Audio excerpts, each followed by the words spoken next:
and make them entertaining. I hope I have enough memory here to record an hour-long match. I just realized this is an hour, so we'll see. Let's get off the ground here first. A great example is like the Star Wars, right? Episode 4, 5, and 6, right? Luke Skywalker was not. There we go. The first one. And in the Empire. We are over Normandy, so we're gonna take off and head this way here. No, he never used it. He just wields the one time with other hands that he doesn't even use it. And it takes 3 movies, so it's like a full hero's journey. It's not just a hero's journey movie, like first act, second act, third act. It was full. Oh, the other guy, they're on the other team. This will be interesting. Last one as an actual Jedi. This is, I'm gonna clear my goggles here real quick. Luke was an actual Jedi. He's flipping around. I'm back. I'm back. Got my goggles cleared up a little bit. Oh, my gloves are way over there. Here we go. Let's get this straightened out. The sequels to the Star Wars. Uh-oh, don't start doing this. I should have enough light in this room. Kicking the bad guys, but at the end of the first movie, she knew how to fly and involved right away. She just automatically knew how to do this. It was just like right away she had all the power that she needed. So it's because the female trope they're creating is it's unenjoyable. Where are the enemies? Where are the enemies? They got to be out here somewhere. That's what Captain Marvel was. How the woman know man wants to do. Yeah, it's the one who just knows she's right all the time. They have to manage shut up for once. Thank God I got it. But here's the thing. There's a reason why there's chick flicks. There's a phrase for chick flicks. They make insane amounts of money and women love them. Like, my wife loves watching Married to Strangers. Like, Love is Notebooks are great. I'm not going to lie to Notebooks. You know what I think did a really, really great job of making a movie about women is The Adjustment. Have you ever seen that one? I have. This is where Matt Damon is a politician. He loses. And there are these dudes in suits. They're like, I'm supposed to be like angels, I guess, that keep you on your path so that you do what you're supposed to do. He wants to be with this woman, but they keep forcing him down a different path because they want him to be president. And in the end, they find a way to be together. And I was like, I think that combines the passions and ambitions of the man with the woman feeling. Nobody's climbing. Story that is sci-fi. Or if they are, I don't. It was interesting. He puts on a hat and he can open doors that are portals, and I'm like, oh, this is cool. And then for the women, it's like this woman is his object of desire that he's pursuing, and he's battling angels themselves and fate itself to be this sort of. I'm like, I thought that was a great movie. It's a fun movie, and that's how you do it. That's how you do it. I'm not saying you do $1 million. I think if you actually want to know how you do it, you do it to do it with Doomsday, and like bring back Robert Downey Jr. This is Prince Fine. Like I said, this is I'm excited for this movie. I can't wait to see the next movie. I'm excited for the Avengers Doomsday. It's good in my opinion so far. I've always been kind of partial to the X-Men, so I'm happy that they're bringing the X-Men into this fold here. I think it's gonna be a good movie. Are you gonna go see it? I don't know if Tim goes. Yeah, we got tickets, bro. You're coming. I've only seen you 4 Marvel. Really? Well, you're not gonna. Here's the thing, though. It's like you gotta watch every movie because it's like Spider-Man is basically like Marvel 24. They may as well call each movie Marvel. I saw the one where he went to the Washington Monument and like blew up or something. That was the first one, wasn't it? It was the first one. Yeah, I'm definitely not on the time. I watch it. My kids like watching it.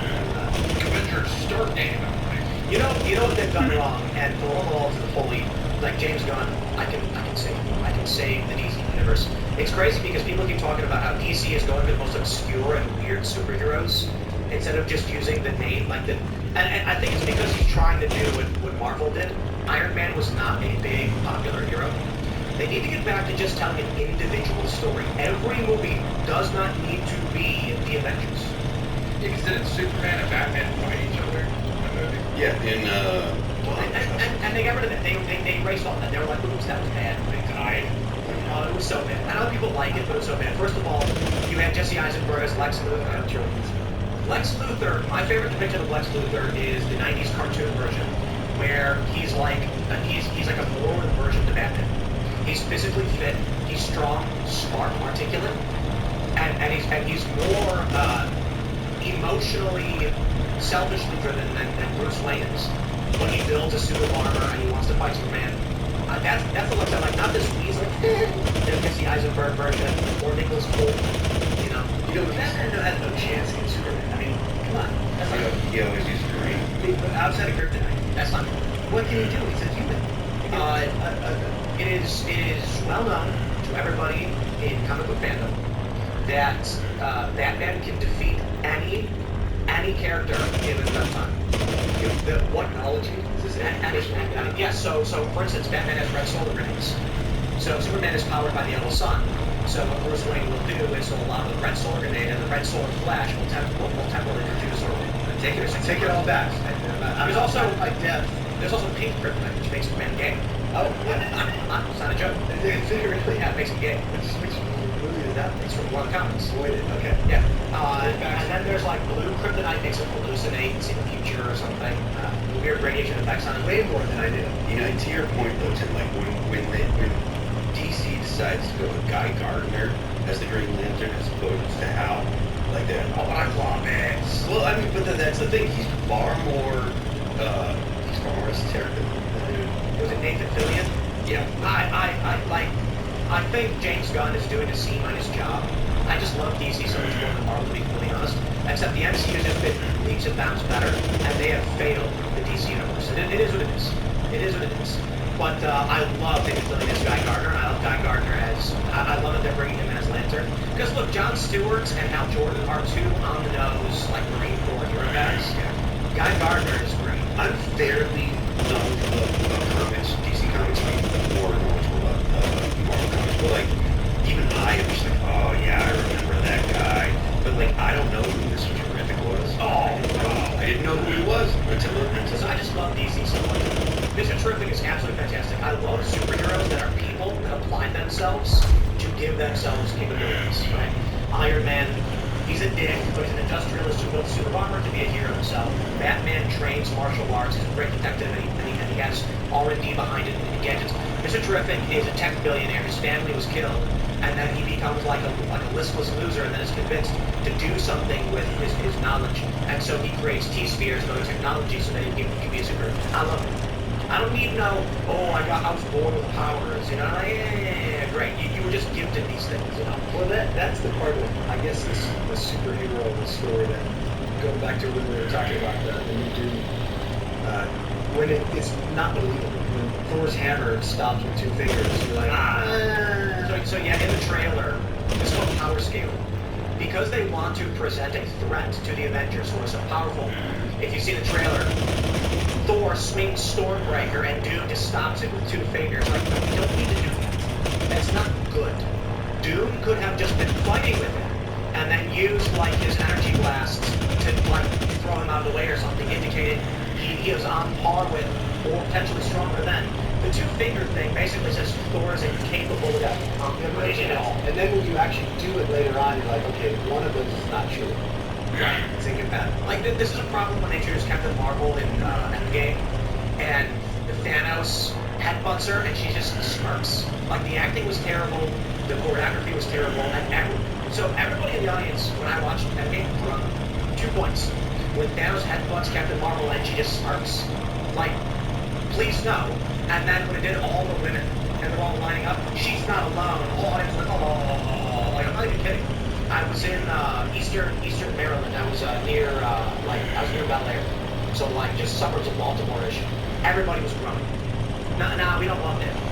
They're getting rid of it. I wonder how masculine this movie will be. I bet it's going to be like just plumb nuts. Yeah, it's gonna be. It's gonna be. I'm ready for it. Plumb nuts. It's double plumb nuts. It'll be a return. There's gonna be an attempt to a return to what made Marvel great in the first place, like what really set them down the path. You know what they need to do, to be honest? DC needs to do the Injustice movie. You know what that is? Joker drugs Superman. He's hallucinating and he kills pregnant Lois with his baby. Then Joker detonates a nuke in Metropolis, killing millions. They catch Joker while he's being interrogated. Superman busts in, chastises Bruce, saying that if you just killed him, none of this would happen. And then he rips Joker's heart out. And then they form the Justice Lords, and then become dictators of the earth. Yeah, that's start. Good ending. And then they've done a bunch of different versions of this the same way. They did in the video game. It's built on like the same engine as Mortal Kombat. goes to Arkham Asylum and begins lobotomizing all of the inmates one by one. That's a great bro with laser eyes. He just lines them up and I mean, we would fix a lot of problems if we started lobotomizing criminals. Just having Asylum code. Yeah, That's true. yeah, the Asylum is great. The most compelling stories about Superman are when he goes back. Yeah. You know, because What did you know about the communist one? yeah, where he was He instead of being born in Kansas, he crash lands in the Soviet Union and he's raised as communist. Yeah. Oh yeah. I've seen that one. Yeah. I love all basically at this point, the characters are just beaten to death. There's millions of versions of the same characters. Remember when they took his cape away and made him like electricity? yes. I mean, then like Superman and like you did like the 40s, was it? They could afford that. So Yeah, yeah. because he's going to be public domain in a few years. Yeah, the original Superman. I wonder if this means, you know, what Superman's power. Looking for him, and I don't see him out there. Anybody stand and fire from his hand, a miniature Superman. Actually, comics Not a joke. one. He could actually fire from his hand a smaller Superman that would go around and do stuff. Yeah, actually, what we're nowadays. You know, the thing is, Call that George, call that person. here's what people don't understand. The idea of like the Incredible Hulk or Spider-Man, we were born, Spider-Man existed. But it was really weird back then. When they tried coming with an idea of a guy who had spider powers, the industry was like, what? He's like, that's stupid. Who wants to be a spider? Like, make him throw fireballs. And they're like, that's why he became the biggest superhero. Everybody loved him. Swinging around. Most of the reason people loved it was because they felt like kids felt like they could relate to Peter Parker. It's like the things that make characters interesting is always when the audience or the reader can relate to it. You can't really relate to the superhero part, right? But everybody that was a teenager or a kid felt like they could relate to Peter Parker because people were awkward and blah, blah, blah. This is what accidentally happened with X-Men. Is that initially, Marvel just didn't want to have like origin stories anymore. They were like, we can't write an origin story for every weird person. They started calling them mutants. Like, oh, yeah, powers because they're mutant. Which eventually created this inadvertent arc of mutants and non-mutants. But then what ends up happening is that they explain that in the X-Men universe, around puberty you develop powers. All of a sudden little kids were like, oh man, like that'd be so cool, I got powers. And it made this like fantasy for like young boys to go on adventures and imagine that they were superheroes. Yeah. So it sells. Thanks for checking out this clip from Timcast IRL. Make sure to watch the show live Monday through Friday at 8 p.m. Subscribe to this channel. We'll see you Monday.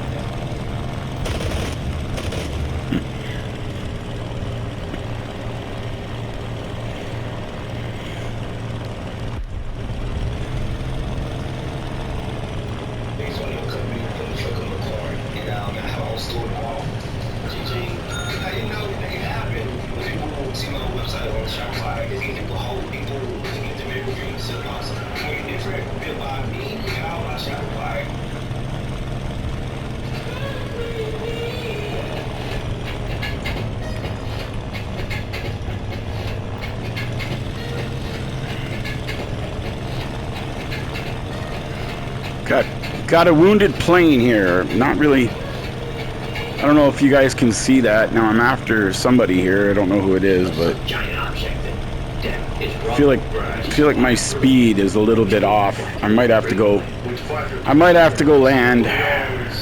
Most of the time we get lucky and it's not really a hot one. But like, they were saying Booska.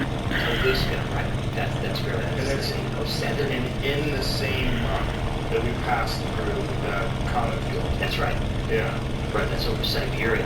And that was an airburst, I believe, because there's no impact crater. Right. But flat, like, miles And it's still fucked. To this day. Yes. Yeah. Yeah, there's images of that. On that, there's actually like film on it. It's crazy. And it looks like a bomb went off. Yeah, we're in a shooting gallery. Earth is flying through a shooting gallery. There's 900,000 near-Earth objects that are just hovering around out there. And NASA says we tracked most of them. Because in those fields with the first towards, there are big objects. There are Earth killers in there. Oh yeah. You know, and Apophis is lurking. Apophis is the big one. That's due to fly by in a few years. That's a giant asteroid. That's I think it's due to fly by maybe 2030 something. How big is that? I'll get it wrong. I mean, I'm gonna say a million things wrong today. I'm here all about it, but it's a planet killer. Like it's a civilization ender, and it's gonna fly near. Like we're gonna be able to see it during the day. 375 meters across, about the size of a cruise liner. It will pass within 32,000 kilometers of Earth's surface on April 13, 2029. Now stop there. Fuck, where did he go? That's closer than the moon. It's, I mean, way closer. Yeah. So that's what's about 70,000 miles. 250, 300. So we're gonna see that. What? You don't want to see that in this. You don't want to look up and see that. Just knowing that one's far larger passed through. And then we know for sure a bunch ahead. You know, for sure. You know, Chichen Itza, that one. All right, Chicxulub, but that was pseudoscience until Father Son went down there and found it. And that was I think that was when I was growing up. The dinosaurs died. That was a conspiracy theory. Right. Right. And they found it. I think around 1980. Yucatan impact. Yeah. And that's and uridium. Yeah. Matches it. Yeah. All that is really spectacular stuff. It's just like when you look at the moon, you see craters all over it, and you realize, okay, this is what happens when you don't have an atmosphere. And you also don't have water, and you can see everything that hits. Like the whole thing, Well, covered. Well, why are there so many fewer impacts on the other side? are there? Fewer. I don't know. The moon. I have a. It became a saying on the show. I did a t-shirt. The moon is weird. Yeah. Like, Gino's my weird topic guy. It's like, what should we talk about? He said, do Hollow Moon. So I went into that story thinking, this is the dumbest shit I've ever heard. Right. What is Hollow? And I'm doing the research about halfway through it. The moon is weird. And then by the end of my research, I was convinced that clearly the moon is a hollow spaceship that was brought here from another part of the galaxy, and it's here, and the lizard people are absorbing our solar energy. That's the only explanation for it. Probably not true, but man, the moon is very weird. Well, it's also weird that the alignment and the size and the distance of the moon makes the eclipse perfect. What are the odds? Trying to find these guys, it's hard. That it There's a is bunch over here. Let's go see what's the going on. exact distance from the sun, so that when the moon and the sun align, it's exact. Right, it's like a 400-to-1 ratio. It's exact. It's nuts.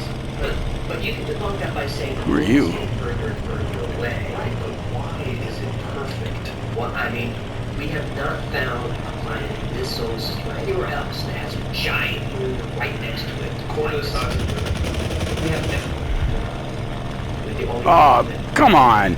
And- Really? And there are It showed it to me at the last minute. Talk about moon in the sky.